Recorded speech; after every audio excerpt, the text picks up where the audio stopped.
Oh, ang ganda naman ito. Ay, itong ganda, kabog. Bagay na bagay ito sa akin. Ay, ito. Mami, gusto ko nito. Yan, Ang gusto mo ganda, ba yan, oh. anak? Opo, mami, napakaganda, oh. O sige, anak, tatanong natin kung magkano yan. Bagay na bagay sa akin. Pak. Bibilhin na natin yan. Miss, magkano to? 450 lang po. Sige po, pabalot na po.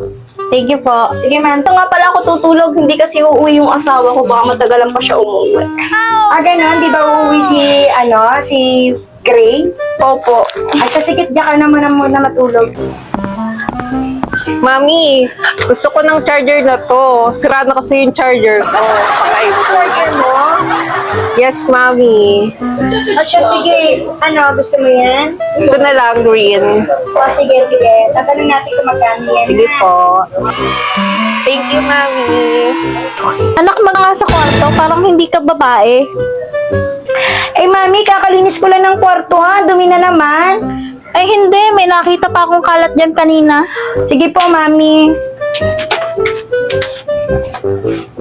Ay, ang sarap. Yay! Inom ako ng soft drinks. Ops! Bili mo nga din ako soft drinks, na. Mami Uhaw na naman, ako. Mami naman, di pa ako nakakainom eh. Hindi, bili mo muna ako soft drinks. Sige na nga po. Mami, alis muna ako. Nandito mga barkada ko. Saan mo ba?